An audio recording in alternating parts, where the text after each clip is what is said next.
الله وكفى وسلام على عباده الذين اصطفى أما بعد فأعوذ بالله من الشيطان الرجيم بسم الله الرحمن الرحيم من يشفع شفاعة حسنة يكن له نصيب منها ومن يشفع شفاعة سيئة يكن له كفل منها سبحان ربك رب العزة عما يصفون وسلام على المرسلين والحمد لله رب العالمين اللهم صل على سيدنا محمد وعلى آل سيدنا محمد وبارك وسلم اللهم صل على سيدنا محمد وعلى آل سيدنا محمد وبارك وسلم اللهم صل على سيدنا محمد وعلى آل سيدنا محمد وبارك وسلم۔ عزت و احترام کے لائق بزرگوں عزیز ساتھیوں، ہمارے معاشرے میں سفارش کا مطلب ہی ختم ہو گیا اور اس کو بگاڑ کر الٹے مطالب اس کے نکال لیے گئے جو کہ شرعاً ناجائز اور حرام تک ہیں۔ ایک مرتبہ سرکار دو عالم صلی اللہ علیہ وسلم بیٹھے ہوئے ہیں، صحابہ کرام رضوان اللہ تعالی علیہ مجمعین سامنے ہیں۔ ایک صاحب آئے اور انہوں نے کچھ گزارش اللہ کے نبی صلی اللہ علیہ وسلم سے کی۔ اللہ کے نبی صلی اللہ علیہ وسلم نے صحابہ کرام رضوان اللہ تعالی علیہ مجمعین سے فرمایا کہ تم ان صاحب کی مجھ سے سفارش کرو، فائدہ کیا ہوگا کہ سفارش کا جو ثواب ہے وہ تمہیں مل جائے گا۔ اور پھر اللہ کے نبی صلی اللہ علیہ وسلم نے فرمایا، حضرت ابو موسیٰ اشعری رضی اللہ تعالیٰ عنہ فرماتے ہیں کہ آپ نے فرمایا کہ تم سفارش کرو مجھ سے، باقی فیصلہ نبی کی زبان مبارک وہی ہوگا جو اللہ کی منشا ہوگی۔ اللہ جو چاہیں گے اپنی نبی کے زبانی وہی فیصلہ فرمائیں گے، پر تم سفارش کرو تاکہ تمہیں ثواب ملے۔ اس سے یہ سمجھ میں آیا سفارش بہت اچھی چیز ہے، سفارش کا کرنا یہ اجر و ثواب کو حاصل کرنے کا بہترین ذریعہ ہے، اور موقع اور منصب کے اعتبار سے جب یہ موقع ہاتھ آئے تو اس سے فائدہ اٹھانا بھی چاہیے۔ ایک بزرگ کا واقعہ لکھا ہوا ہے کہ ایک اللہ والے تھے، ان کے پاس ایک صاحب گئے اور جا کر انہوں نے کہا کہ حضرت فلاں کام میرا اٹکا ہوا ہے، آپ چاہیں تو میرا کام بن جائے گا، آپ میری سفارش کر دیں۔ تو ان بزرگ نے فرمایا، بھائی بات دراصل یوں ہے کہ جس کے پاس تم سفارش کرنے کے لیے مجھے کہہ رہے ہو، میں تو دل سے چاہتا ہوں کہ میں تمہاری سفارش کروں، پر جس کے پاس یہ تحریر لے کر تمہیں جانا ہے ان کا ذہن یہ ہے کہ ان کی میری بنتی نہیں ہے، لہذا اگر میں سفارش کروں گا تو بجائے تمہارا کام بننے کے الٹا بگڑ جائے گا، اس لیے بہتر یہ ہے کہ تم بغیر سفارش ہی کے چلے جاؤ، مجھ سے سفارش نہ لو۔ تو ان صاحب نے کہا، نہیں آپ سفارش کر دیجئے، آپ اللہ والے ہیں، آپ کچھ لکھ دیجئے تاکہ میرا کام بن جائے۔ انہوں نے کہا، بھائی بنتا ہوا کام بگڑے گا، سمجھو تو صحیح۔ انہوں نے کہا، نہیں آپ ہی سفارش کرو۔ بدرجہ مجبوری انہوں نے سفارش کر دی۔ اب یہ صاحب گئے، جب وہ درخواست ان صاحب کے پاس لے گئے اور جب انہوں نے درخواست پڑھی تو جیسے ہی نام دیکھا غصے میں آ گئے اور بجائے سفارش کو قبول کرنے کے گالی گلوچ انہوں نے شروع کر دی. بنتا ہوا کام بگڑ گیا. ابھی یہ صاحب آئے ان اللہ والوں کے پاس اور فرمایا حضرت یوں ہوا. انہوں نے کہا میں نے تو پہلے ہی کہا تھا. خیر کوئی بات نہیں, میں اللہ سے دعا کر دوں گا کہ آپ کا کام بن جائے. میں اللہ سے دعائیں کروں گا کہ اللہ آپ کے کام میں آسانی کر دے, آپ کا کام بنا دے. تو اللہ والے سفارش کرتے ہیں احتیاط کے ساتھ.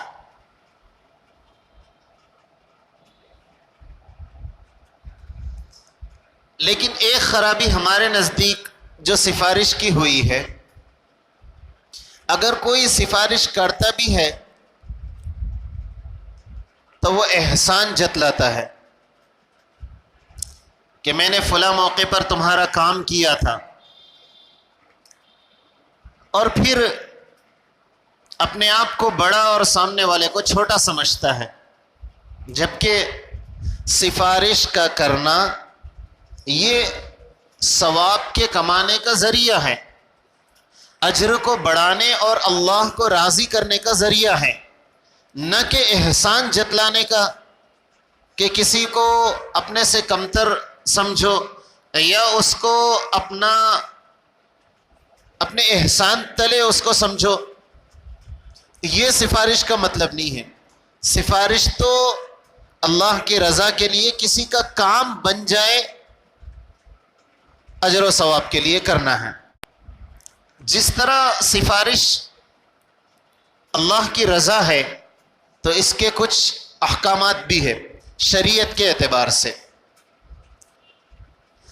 بعض وہ سفارشیں ہیں جس کی شریعت میں اجازت بھی ہے اور کرنے پر اجر و ثواب بھی ہے اور فائدے سے خالی نہیں.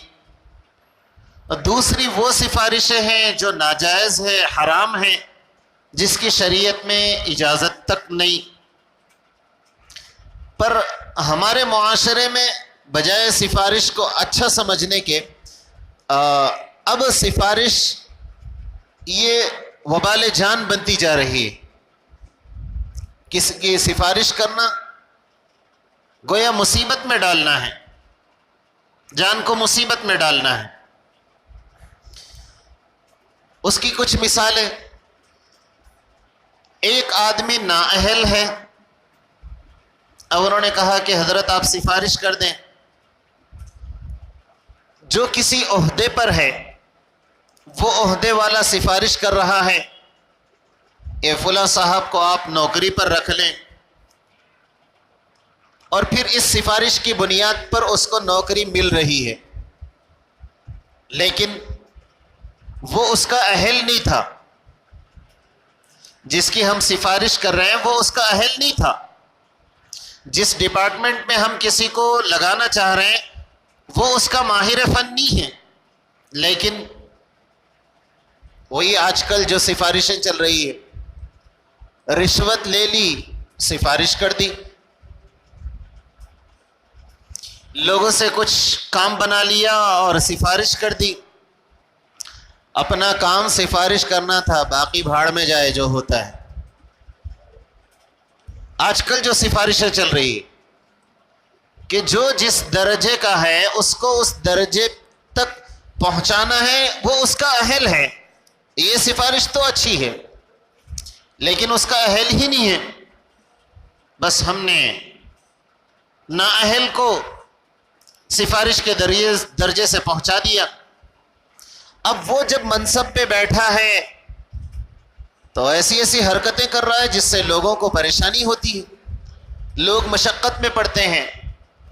من یشفع شفاعتا حسنہ, اچھی سفارش کرو گے یکن لہ, کہ اس کا ثواب اس کو ملے گا. بری سفارش کرو گے تو عذاب بھی ملے گا.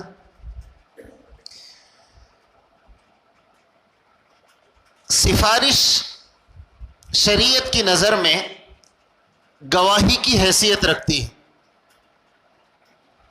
کیا مطلب؟ ہم نے کسی کی سفارش کی کہ صاحب ان کو فلاں کام پر لگا دیں، تو اس کا مطلب آپ نے گواہی دی ہے کہ میں شاہد ہوں، میں گواہ ہوں اس بات کا کہ جس منصب پہ میں کسی کو لگا رہا ہوں وہ اس فن کا ماہر ہے، وہ اپنے کام کو بخوبی انجام دے گا، میں اس کا شاہد ہوں، میں گواہ ہوں۔ یہ سفارش کا مطلب ہوتا ہے۔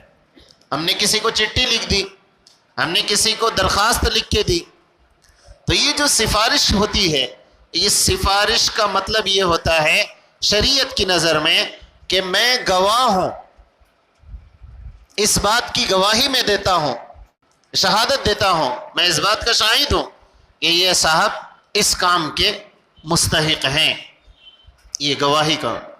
اور آپ تو جانتے ہیں جھوٹی گواہی شریعت میں کتنا بڑا گناہ ہے، عظیم گناہ ہے، جھوٹی گواہی نہیں دی جا سکتی۔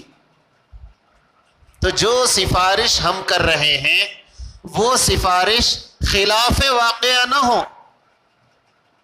کیا مطلب؟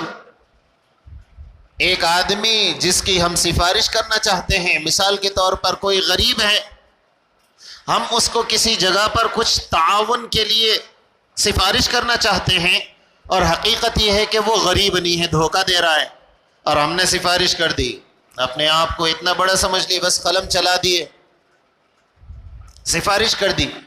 آپ ذمہ دار ہیں، آپ یہ گواہی دے رہے ہیں کہ میں نے سفارش کی ہے، تو گویا میں گواہ ہوں اس بات کا کہ آپ بھروسہ کریں، میں شاہد ہوں۔ تو ایک شریعت کی نظر میں سفارش گواہی کا مقام رکھتی ہے، اور گواہی جھوٹی نہیں دی جا سکتی، خلاف واقعہ گواہی نہیں دی جا سکتی۔ تو سفارش میں اس بات کا بھی خیال کرنا ہے کہ واقعے کے مطابق ہو ہماری سفارش، خلاف واقعہ نہ ہو۔ مثال کے طور پر قاضی صاحب ہیں، مطلب جو فیصلے کرنے والے ہیں، ان کے پاس جب مقدمہ جائے گا تو ان کے لیے یہ طریقہ، یہ اصول ہے کہ جب ان کے پاس کوئی فریق آئے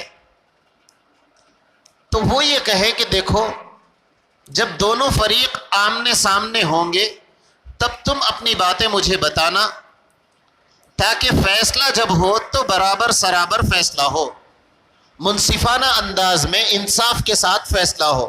ایسا نہ ہو ایک فریق آ گیا اور اس نے سچ جھوٹ جو ہو سکتا ہے، اس لیے کہ سامنے تو فریق ثانی موجود نہیں ہے، اب جو سمجھ میں آیا اس نے بول دیا، ذہن ان کی طرف جھکاؤ میں آ گیا۔ اب جب فریق ثانی آئے گا اور اس نے جب اپنی باتیں کہی تو اس کی دلائل ذرا کم مضبوط نظر آ رہی ہے اور فیصلہ غلط ہو جائے، یہ ذہن منتشر ہوگا۔ تو قاضیوں کے لیے، یعنی فیصلے کرنے والوں کے لیے بھی یہ ادب ہے، یہ طریقہ، یہ اصول ہے کہ دونوں فریق جب آمنے سامنے ہو تب ان کی باتیں سنو، تاکہ یہ جب بولے، اگر کچھ غلط بھی بولے تو سامنے والا فوراً کہے کہ نہیں حضرت یہ جو بات بتا رہے ہیں یہ غلط ہے، ہاں یہ بات صحیح ہے، یہ غلط ہے۔ اور جب فریق ثانی کوئی بات بتا رہا ہو تو فریق اول سامنے ہو، تاکہ جن دونوں کے درمیان فیصلہ کرنا ہے وہ جب سامنے رہیں گے تو حق بات سامنے آئے گی۔ اگر غلط آئے گی تو فوراً یہ کہے گا نہیں بھائی یہ غلط بول رہے ہیں، بات اصل یوں ہے، یہ واقعے کے خلاف بات کر رہے ہیں، واقعہ اصل یوں ہے۔ حضرت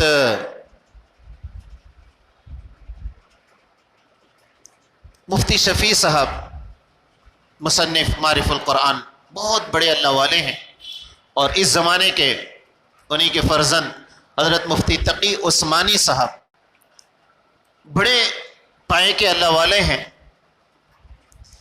یہ فرماتے ہیں کہ جب کوئی ہمارے پاس فیصلے کے لیے آتا، جب کوئی ہمارے پاس سفارش کو لے کر آتا تو عمل کیا ہوتا اور رد عمل کیا ہوتا؟ مفتی صاحب لکھتے ہیں کوئی بھی آدمی سفارش کے لیے آتا کہ ہماری سفارش کر دے، تو سفارش کا جو ادب ہے، جو اصول ہے، وہ لکھا جاتا۔ وہ کیا تھا؟ وہ یہ لکھتے کہ میں آپ سے گزارش کر رہا ہوں کہ اگر آپ مناسب سمجھیں اور آپ کے اصول کے خلاف بات نہ ہو تو میری گزارش یہ ہے کہ آپ اس منصب پر ان کو فائز کر دیں۔ کوئی آدمی کو نوکری چاہیے اور سفارش کرنے والا، اس کے اصول میں حضرت نے لکھا کہ اصول یہ ہونا چاہیے کہ میں یہ سفارش کر رہا ہوں ان صاحب کی، اور میں یہ جانتا ہوں کہ یہ اس کے اہل ہیں میری نظر میں، البتہ آپ اس کو تسلیم کر لیں اگر آپ کے اصول کے موافق یہ بات بنتی ہے، اگر آپ کے قانون کے موافق نہیں ہے تب تو کوئی مسئلہ نہیں۔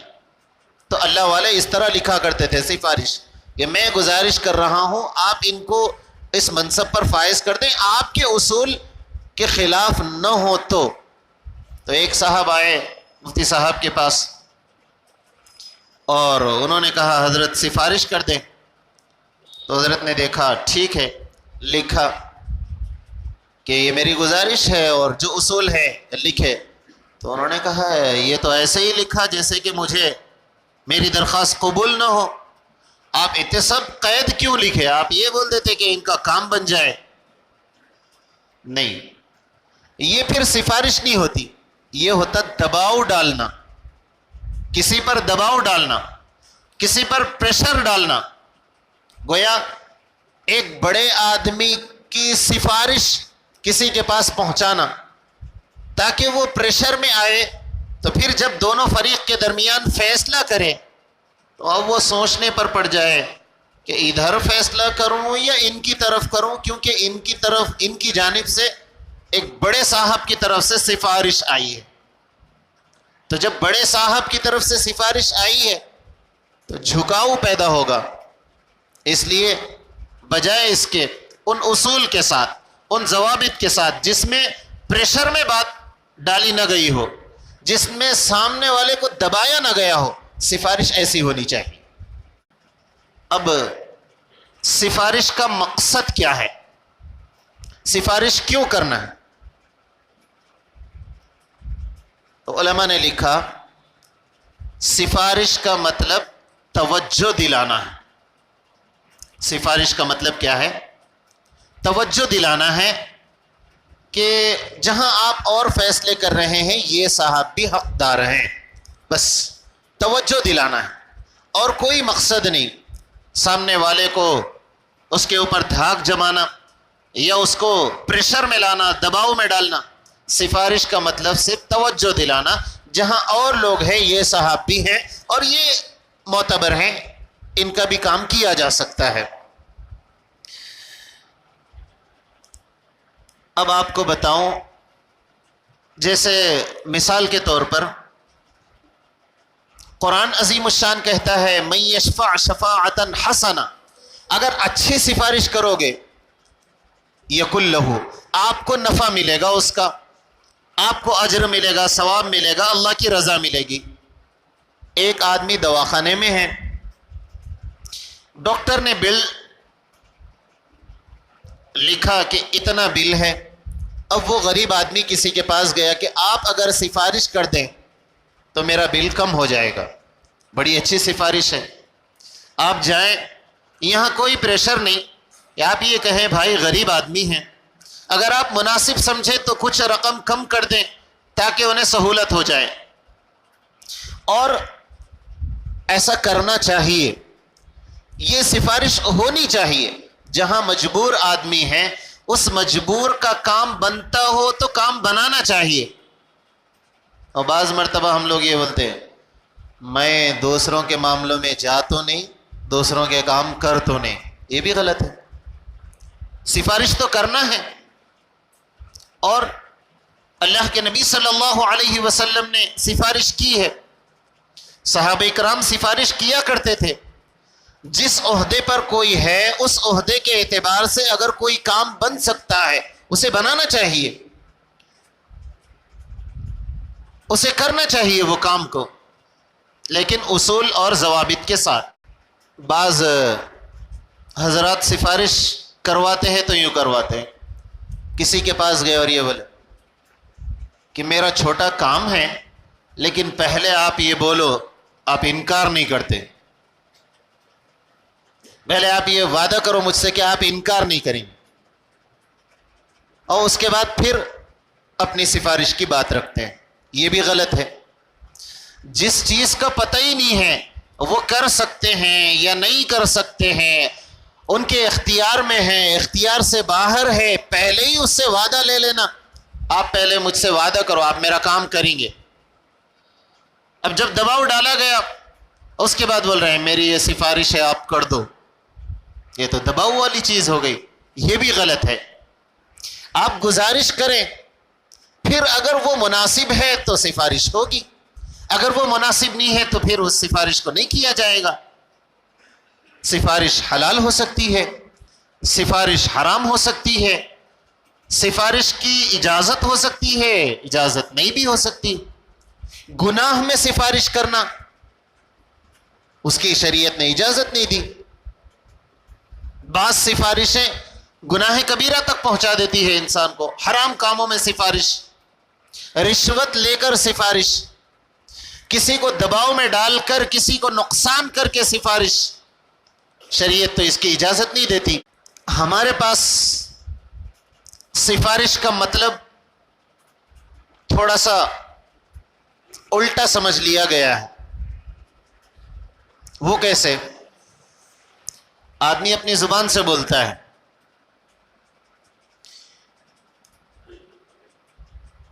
کہ میرے کو کیا سمجھتے سامنے والے پتہ نہیں، میرے کو سامنے والے کیا سمجھتے پتہ نہیں، پرسوں سفارش کرا قبول نہیں کرے، پھر کیا قبول ہی نہیں کر رہے، میں پھر کیا سفارش، کچھ دن کے بعد دوسروں کی، سفارش قبول ہی نہیں کرتے۔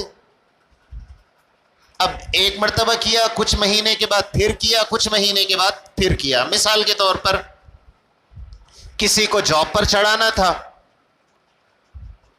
یا کسی کو مصیبت سے نکالنا تھا یا کسی کا تعاون کرنا تھا، ہم نے سفارش کی، ہمیں کرنا نہیں ہے، ہم تو صرف سفارش کر رہے ہیں، کرنے والا دوسرا ہے۔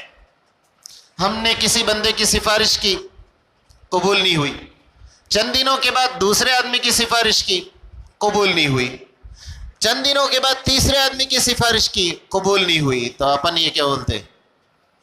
کیا سمجھ رہے ہو لوگ میرے کو؟ پہلی مرتبہ چلو جان دو نہیں قبول کرے، کم سے کم 3 مرتبہ کر دیا، یہ تیسری سفارش تو قبول کرنا تھا۔ نہیں آتا اپنے کو بھی موقع، جب آیا تو اپن بھی دبائے تو سمجھ میں آنا۔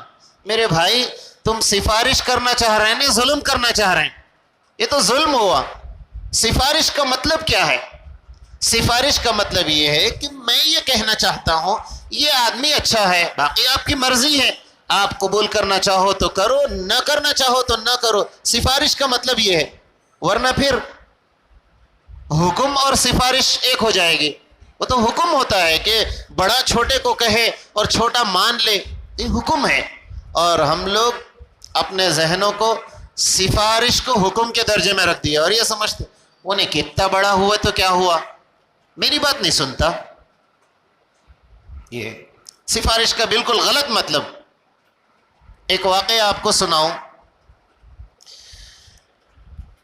دونوں جہاں کے سردار حضرت محمد الرسول اللہ صلی اللہ علیہ وسلم کا، اس واقعے کو آپ سنیں، آپ کو سمجھ میں آئے گا سفارش شریعت کی نظر میں کیا ہے، ہم کس حیثیت کے ہیں اور ہماری حیثیت کیا ہونی چاہیے، یہ سمجھ میں آئے گا۔ پوری روئے زمین پر سب سے زیادہ مقدس اگر کوئی ہے تو وہ حضرت محمد الرسول اللہ صلی اللہ علیہ وسلم کی ہستی ہے۔ سب انبیاء میں سب سے افضل، پوری انسانیت میں سب سے افضل، علم کے اعتبار سے سب سے افضل، ہر اعتبار سے سب سے افضل ہیں، اور جو دونوں جہاں کا سردار ہے وہ اگر کسی کو سفارش کرے تو وہ تو قسمت والا ہے، اس تک سفارش جاری۔ اب آپ واقعہ سنیں، ایک باندی تھی، اس کا نام تھا حضرت بریرہ رضی اللہ عنہا، صحابیہ ہیں۔ اس زمانے میں، آج تو اس کا دور نہیں ہے باندی اور غلام کا، تو واقعے سے پہلے یہ بات سمجھ لیں کہ باندی بکتی تھی، غلام بکتا تھا، آدمی عورتیں بکتی تھی، جو باندی اور غلام جو آزاد نہیں ہوتے۔ تو جو آدمی کسی باندی کو خرید لیتا تھا اس کو اختیار ہوتا تھا اس کے مالک کو، وہ جس کے ساتھ اس کا نکاح کرنا چاہے کر دے، اور پھر اس باندی کی اجازت کے بغیر، اجازت لینے کی بھی ضرورت نہیں، یہ مالک آقا ہے، کر سکتا تھا۔ شریعت کا یہ مسئلہ ہے۔ حضرت بریرہ رضی اللہ عنہا باندی تھی، ان کے جو آقا تھے انہوں نے اپنی باندی کا نکاح حضرت مغیث رضی اللہ تعالیٰ عنہ سے کیا، بڑے صحابی۔ کچھ وقت گزرا، ام المؤمنین حضرت عائشہ صدیقہ رضی اللہ عنہا، انہوں نے یہ سوچا کہ یہ بریرہ بہت ذہین، بہت فتین ہیں، اگر ان کو خرید کر آزاد کر دیا جائے تو اچھا ہوگا۔ تو انہوں نے ان کے مالک سے باندی کو خرید لیا۔ میں نے کہا کہ خرید و فروخت ہوتی تھی، خرید لیا۔ خریدنے کے بعد مالک کو اختیار ہے، چاہے تو اپنی باندی بنا کر رکھ لے، چاہے تو آزاد کر دے۔ جب آزاد کر دے تو پھر وہ ان کا مقام آزادوں کی طرح ہو جاتا ہے۔ تو حضرت عائشہ رضی اللہ عنہا نے باندی کو خریدا حضرت بریرہ کو اور آزاد کر دیا۔ اب ایک اور مسئلہ ہے، باندی تھی تو مالک بغیر پوچھے کے نکاح کر دیا، اس کی اجازت ہے، لیکن جب آزاد ہوتی ہے تو پھر شریعت اس کو اجازت دیتی ہے، اس لیے کہ اس کی اجازت سے شادی نہیں ہوئی نا، تو شریعت اجازت دیتی ہے، چاہو تو شوہر کے نکاح میں رہو، چاہو تو آپ نکاح توڑ سکتی ہو، شریعت کا مسئلہ ہے۔ تو حضرت بریرہ رضی اللہ عنہا نے جیسے ہی آزادی ملی، انہوں نے حضرت مغیث رضی اللہ تعالیٰ عنہ سے اپنے نکاح کو ختم کرنا چاہا کہ میں حضرت مغیث رضی اللہ عنہ کے نکاح میں نہیں رہوں گی۔ اور ماجرا یوں تھا کہ حضرت بریرہ رضی اللہ عنہ انتہائی حسن و جمال والی اور انتہائی ذہین و فتین، بہت اللہ نے خوبیوں سے نوازا تھا۔ اور آپ کے جو شوہر تھے حضرت مغیث رضی اللہ تعالیٰ عنہ، یہ بھی بڑے درجے کے صحابی تھے، لیکن دیکھنے میں کالے کلوٹے تھے، خوبصورتی اتنی نہیں تھی۔ تو انہوں نے اپنا نکاح ختم کرنا چاہا، تو حضرت مغیث رضی اللہ تعالیٰ عنہ نے کہا کہ نکاح کو باقی رکھیں۔ بہرحال انہوں نے مانا نہیں۔ اب حضرت عبداللہ ابن عباس رضی اللہ تعالیٰ عنہ جو مفسر قرآن ہیں، وہ بیان کرتے ہیں کہ میں نے مدینہ کے گلیوں میں حضرت مغیث رضی اللہ تعالیٰ عنہ کو دیکھا، اتنی محبت تھی حضرت بریرہ سے، اتنی محبت تھی کہ حضرت مغیث مدینہ کی گلیوں میں روتے ہوئے پھرتے تھے، اور اتنا روتے تھے کہ آنسوؤں سے داڑھی مبارک تر ہو جاتی تھی، اتنی محبت، اتنا لگاؤ۔ اور پھر حضرت مغیث رضی اللہ تعالیٰ عنہ نے یہ چاہا کہ میں سفارش کروا لوں کسی سے۔ اللہ کے نبی صلی اللہ علیہ وسلم کے پاس گئے اور فرمایا، یا نبی اللہ صلی اللہ علیہ وسلم، میری یوں حالت ہے، آپ میری سفارش کر دیں حضرت بریرہ سے۔ اللہ کے نبی صلی اللہ علیہ وسلم نے فرمایا ٹھیک ہے، اور پھر آپ نے سفارش کی۔ اب ذرا توجہ سے سنیں، مجھے یہ واقعے کو بتا کر سفارش کو سمجھانا ہے۔ اللہ کے رسول صلی اللہ علیہ وسلم نے حضرت بریرہ کو بلوایا اور آپ نے فرمایا، بریرہ تم حضرت مغیث سے نکاح کر لیتی دوسری مرتبہ۔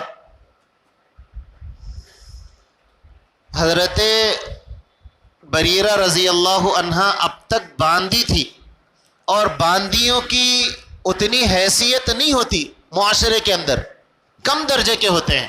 ان کے مسائل کسی موقع پر آپ سنیں گے یا سنے ہوئے ہوں گے, ان کے حقوق بھی کم ہوتے ہیں, درجہ بھی کم. درجے میں حضرت بریرہ باندھی ہیں بہت کم, اور جو سفارش کرنے والے ہیں وہ اللہ کے نبی صلی اللہ علیہ وسلم, صرف بڑے نہیں بلکہ پوری دنیا میں سب سے بڑے ہیں. سفارش کرنے والے نبی ہیں اتنے بڑے. تو جب سفارش کی تو حضرت بریرہ رضی اللہ عنہا نے پوچھا, یا نبی اللہ صلی اللہ علیہ وسلم, آپ مجھے حکم دے رہے ہیں تو میں سر خم تسلیم کر لوں گی اور نکاح میں چلی جاؤں گی. اگر آپ مجھ سے سفارش کر رہے ہیں, آپ نے پوچھا یہ حکم ہے یا سفارش ہے؟ اللہ کے نبی صلی اللہ علیہ وسلم نے فرمایا سفارش. کیا فرمایا؟ جی سفارش ہے. تو جب اللہ کے نبی صلی اللہ علیہ وسلم نے فرمایا سفارش ہے, تو حضرت بریرہ رضی اللہ عنہا نے فرمایا کہ مجھے قبول نہیں ہے. آ رہی نا بات سمجھ میں؟ سب سے روئے زمین پر سب سے بڑے کوئی ہو سکتے ہیں تو وہ اللہ کے نبی ہیں, اور جس کو سفارش کر رہے ہیں وہ سب سے چھوٹے ہیں, یعنی باندھی ہے, لیکن سفارش قبول نہیں ہوئی. اللہ کے نبی صلی اللہ علیہ وسلم نے ذرا برابر ناراضگی کا اظہار نہیں فرمایا. یہی سفارش کا درجہ ہے. سفارش کا مطلب یہی ہوتا ہے, ہم کسی سے سفارش کریں, ان کو اختیار ہے وہ قبول کریں یا نہ کریں. یہ ہے سفارش کا درجہ.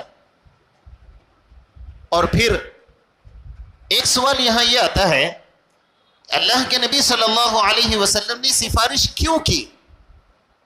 تو دو وجوہات لکھی گئی.